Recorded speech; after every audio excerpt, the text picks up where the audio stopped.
রুটি, খেজুরের গুড়, কলা আর খেজুর ছিল টিফিনে। ভালো খেতে, ভালো রসনি খেতে ভালো। সো হ্যালো এভরিওয়ান, আমি সুমনা চলে এসেছি নতুন একটা ভিডিও নিয়ে। এটা ছিল পৌষ সংক্রান্তির দিনের ভিডিও। তো ওই দিনে তো সমস্ত কিছুই পরিষ্কার পরিচ্ছন্ন করতে হয়, ওই জন্য আমরা দুই জায়ে দেখো সকাল সকাল দুজনে কাজ করতে শুরু করে দিয়েছি। সবাই মিলেমিশে কাজ করলে কষ্টটা কমই হয়। তো আমরা দুইজনে ওই জন্য কাজ করতে শুরু করে দিলাম। তো দেখো সকাল সকাল আমরা প্রথমে ঘর বাড়ি বারান্দা উঠোন সমস্তটাই ঝাড় দিয়ে নিয়েছি।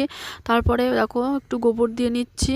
আর এখানে আমার বড় জায়ের ছেলে মানে ঘরের ভিতর ঢুকবে বলে আমাকে বলছে যে আমি ঘরের মধ্যে ঢুকবো, কিন্তু আমি বলছি না, তুই ঢুকবি না, বাইরে দাঁড়া। ওই জন্য ওকে আমি বকছি আর ও বলছে ঘরের মধ্যে ঢুকবে।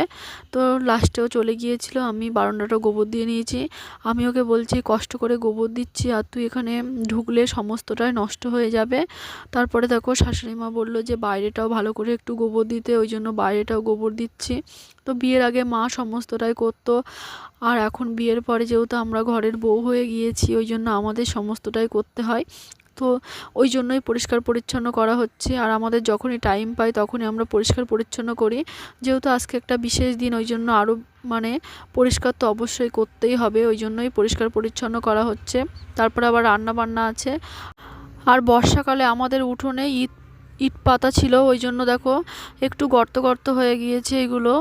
তো যাই হোক দেখো গোবর দিয়ে নিচ্ছি, দেখতে খুব সুন্দর লাগে গোবর দিলে। আর আমরা এখানে খাওয়া দাওয়া করি, আর যেহেতু পিঠে হবে ওই জন্য ভালো করেই গোবর দিতে হবে।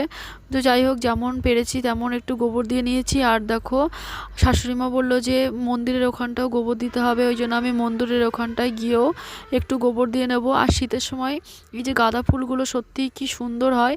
আবার গরম পড়লে ওরা আপনা থেকেই মারা যায়, কিন্তু শীতের সময় সত্যি গাঁদা ফুল গাছগুলো দেখতে খুব ভালো লাগে, মানে যে কোনো ফুল গাছই শীতের সময় দেখতে খুব ভালো লাগে। দেখো যাই হোক আমার সমস্ত কিছু গোবর দেওয়া হয়ে যেতে আমি হাত মুখ ভালো করে ধুয়ে এসে সবজি কাটছি, তারপরে চান করে আসব। তো আমার বড় জাকে আমি বলেছিলাম যে আজকে তো পিঠে হবে, তো আমরা একসাথেই রান্নাবান্না করি। তো আমি বললাম যে আমি রান্নাবান্না করছি আর তুমি পুজোর ওই দিকটায় মানে পুজোটা দাও। তো ওই জন্য আমি দেখো সমস্ত সবজিটা কেটে নিচ্ছি, তারপরে আমি চান করব।